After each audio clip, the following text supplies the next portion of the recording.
Hey everybody, Randy Patterson here with Boomerocity, and man, do I have another fun one for you. I'm going to see if you can figure out who I'm talking about here, okay? My guest today is one of the defining voices of the 1980s new wave and synth-pop movement. As a singer, songwriter, and multi-instrumentalist, he helped bring electronic music into the mainstream while delivering songs with unforgettable melodies, thoughtful lyrics, and what's important to me, a lot of optimism. And we certainly need that still today, don't we?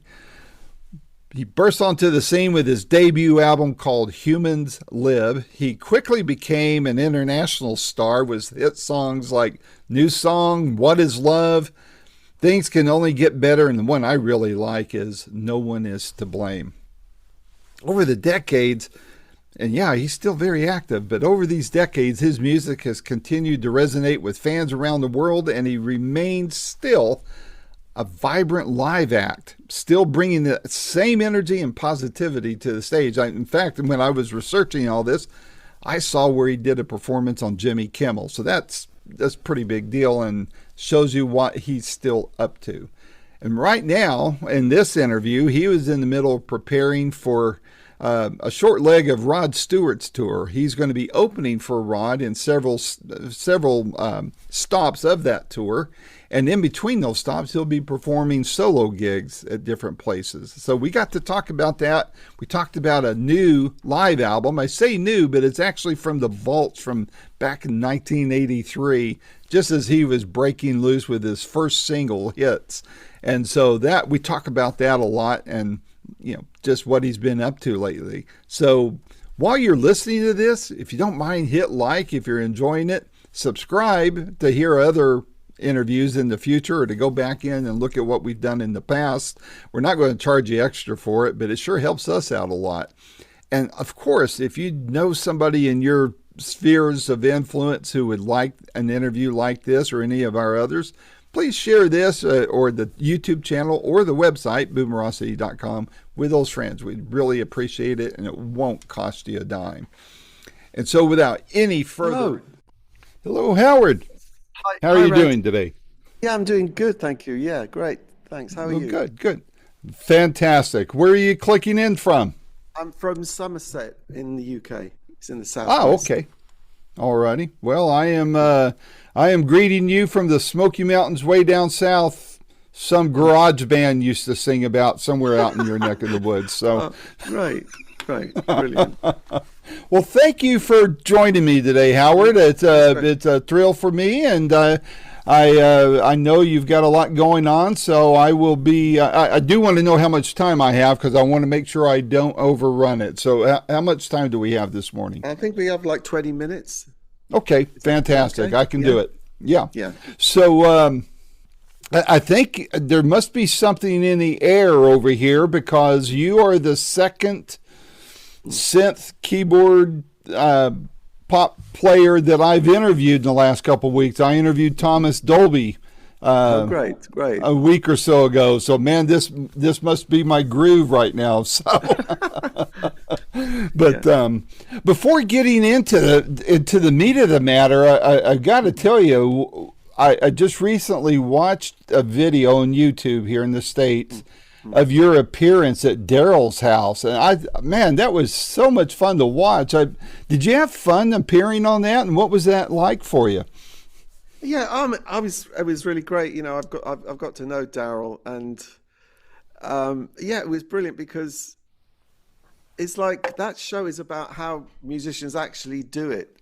How they learn stuff, because we come into on that day, and we know what songs we're going to do, but we haven't rehearsed it with the band, and haven't rehearsed it with Daryl. What you see is the real process of musicians working together and working out the harmonies and talking to each other to try and get the piece working and the grooves working and everything. Yeah, so I think it's pretty unique, really, and it was such good fun. And I loved Daryl's band, and also giving my songs a different treatment with his band to what I would do with my own, and that's always fun.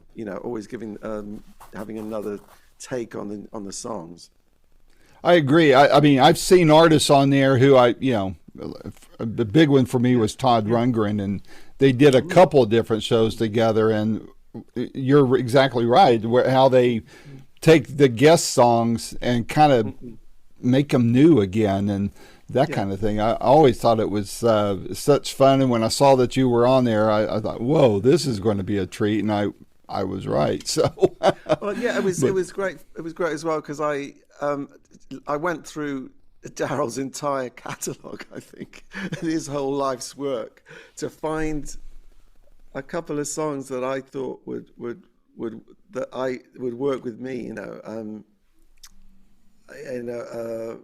one of the ones I came up with, he hardly he'd never played it live, and he'd recorded it but had never sort of revisited it, so it was really fun for him as well doing that.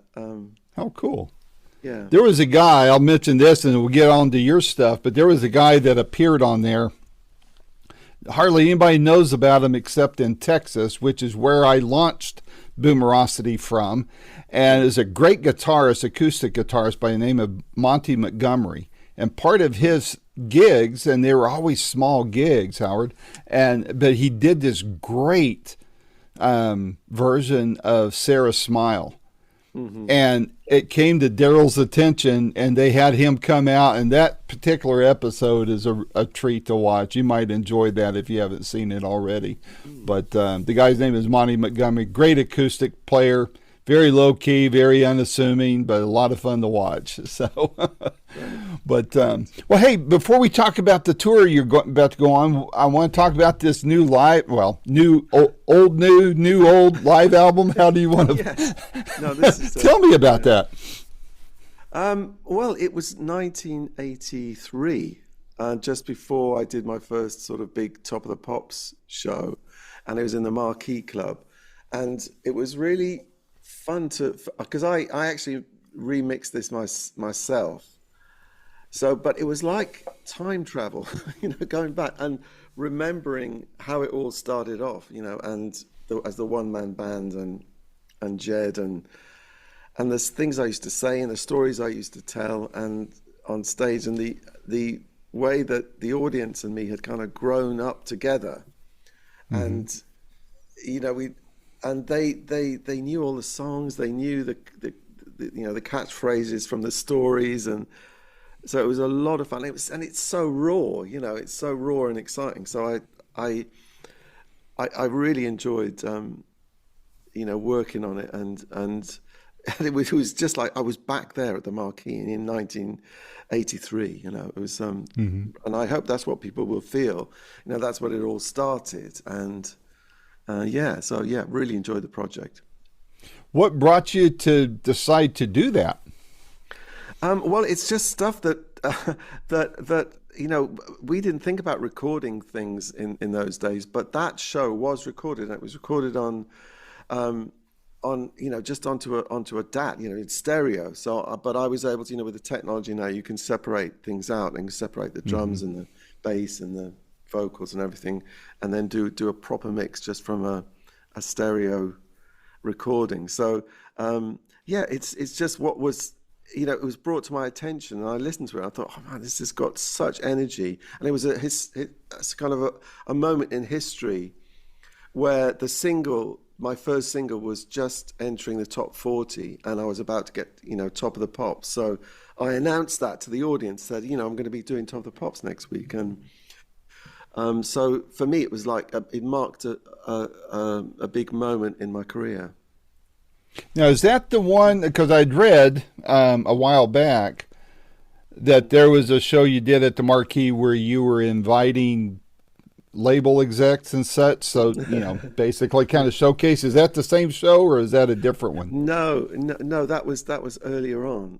That was okay. That was earlier on, and of course, the hilarious thing was none of them wanted to sign me.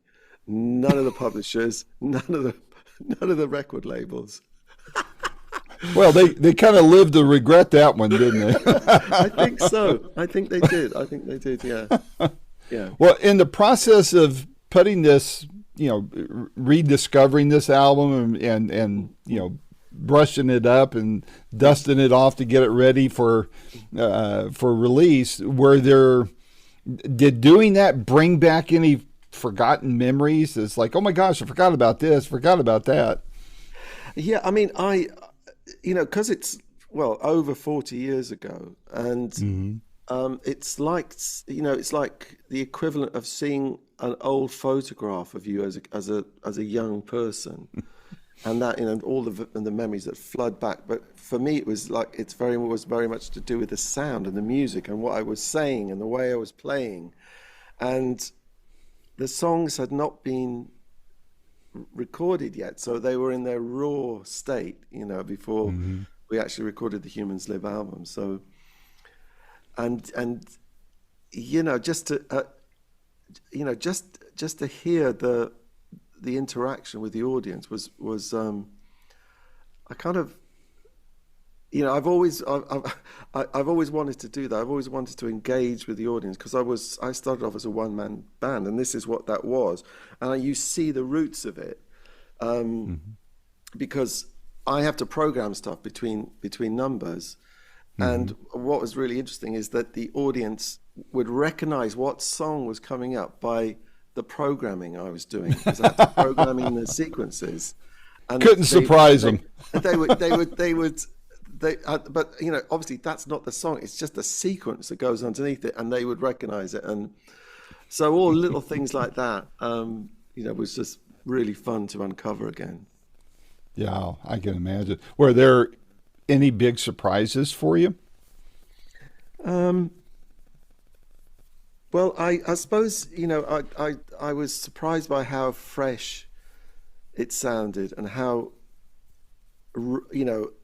actually still it sort of sounds relevant to me today. Some of the sounds and some of the keyboard sounds that I used then, people are still, having that influence today, and it just didn't feel like it was, 40 years ago. It felt like it could have been, you could have gone to a show today and heard the same thing. Yeah. Obviously, that's not the case with me. I've got a whole band now, and we do all kinds of different things with new technology. But it was really fun to hear the quality of the sounds. And I think like nearly every song has a different drum machine on it, and sometimes I had like the drums running off a reel-to-reel tape, and I'd play with that.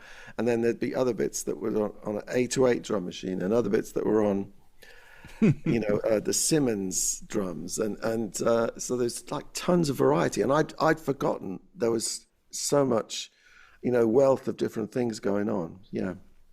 Mm-hmm. It sounds like a lot of fun. Were there, as far as the album, and fans know the songs now, in this particular performance of those songs, is there a particular one that you would point to and say, all right, either to existing fans or to people, a new generation that hasn't heard of Howard Jones for whatever reason, that you would point to and say, hey, look, if you hear this one, you're really going to love the rest of the record?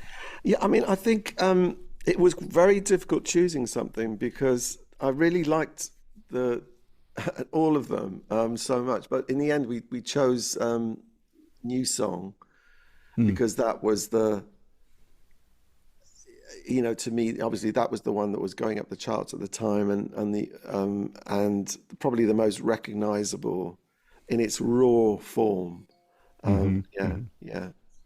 Before we actually went in the studio, and changed things. But yeah, it's great. What's the reception been on the album so far? Yeah.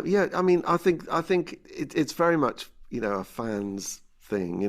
They want everything that you've done. So when there's something new, a whole concert that's been recorded, it's so rare to have that from that time. So, I mean, the fans really, really love it, which is great. And that's what I'm trying to do, is to please them. Very nice.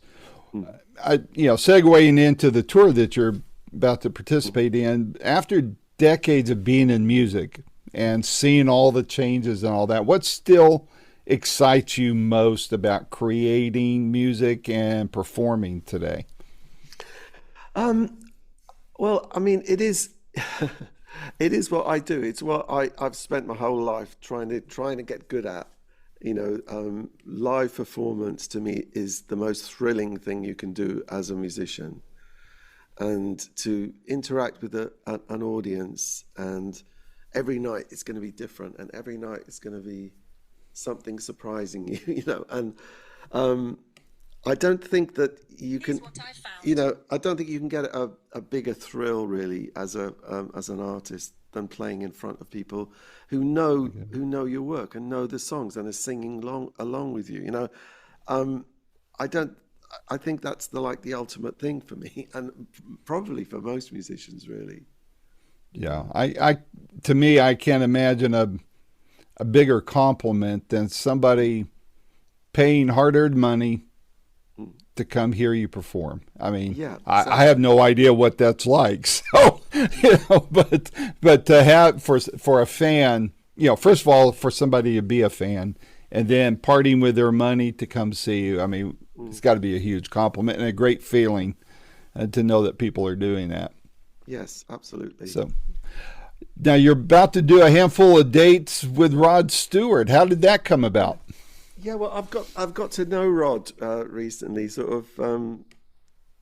We're friends of friends, and we hung out and had dinners, and I had a birthday recently, and Rod was there with his wife Penny, and we've got, and I've, yeah, I've got to know him really well. I've played piano, and he's jammed with me as well at, and so it's really nice to be doing something with somebody you can call a friend.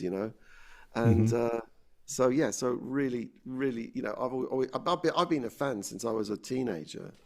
Same So here. it's going to be it's just a thrill to be doing there's 4 dates we're doing, I think, with Rod, and a few of my own in between. So Right. yeah, so that's good. It's going to be great. Yeah, you're going to be coming here to Knoxville. Yeah. I'm hoping to catch the show, and if I can, I'd love to be able to meet you if possible. But now you're going to be doing your stuff. Is he? I haven't read up about his tour. I've just read up about yours. Is he doing old stuff, or is he doing the songbook, or what is it he's doing on this tour, and how is I that think dovetailing with what you're doing? Yeah, I mean, I haven't been to his show, so I couldn't tell you exactly. But I watched his show at Glastonbury last year, and he covers the whole career. Hmm. Everything from Faces to all the hits, and then I mean, there's such a catalogue of stuff. Yeah. So it's just, yeah, it's the whole career he covers, and then I'm really looking forward to watching it for 4 nights. Yeah, I've seen him one time. It was probably about 7 or 8 years ago in Atlanta at an amphitheater, and it was a great, very good show. Richard Marks, I think, opened for Mhm. him. But Mhm. since you guys know each other and you've done the piano bar type thing and that kind of thing, what's the chances of you two collaborating together on on a recording? I don't. Oh, on a recording, I don't think there's much chance of it because we're both so busy, to be honest. Hmm. Hmm. But I'm hoping that backstage there's going to be a piano somewhere and we can like do some jamming. That's what I'm Oh, looking that would forward be to. great. That would Sort of be no very. pressure. That would be a lot of fun. So, what can fans expect on your part on the opening part of the Yeah, on those shows yeah, that you're doing, as well as your solo shows that you're going to be doing in yeah, between those gigs? yeah. Well, I mean, basically, it's trying to fit all the hits in because I'll be 35, 40 minutes, and that's the challenge for me. So it will be wall to wall hits from me. So Hmm. because I guess I'm going to be playing to Rod's audience, and obviously people come to see me as well, but it'll be I want to play them stuff that they recognize. So um, Yeah. yeah, we'll be doing that. Yeah. Well, very good. Well, like I said, I'm hoping to be able to catch that show and be able to. If so, I'd love to be able to meet you. Just if to shake your hand and see you eye to eye, and thank you for all those years of great memories and great music. And in the meantime, stay healthy. And I look forward to talking to you again, Howard. If you got a new album coming out ever, or some sort of project that you'd like to help to get the word out to fans, I'd love to be a part of that. My door's always open to you. Okay, thank you very much, Randy. That's very all right, kind. have a great day. Take care. Okay, all the best to you. Thank you so much. Bye now. Thank you. This has been another fun-filled episode of Boomerocity with your host and producer, Randy Patterson. The theme song is Roll the Dice and is recorded and used by permission from Quinton Hope. Quinton is spelled Quinten, and Hope is Hope. And you can find out more about Quinton at quintonhope.com. Post-production is done by Cardinal Sins Productions. The Boomerocity name, logo, and content is copyright protected. Segments may only be used with written permission by Boomerocity and or its assignees. Inquiries should be directed to input@boomerocity.com. Copyright 2025.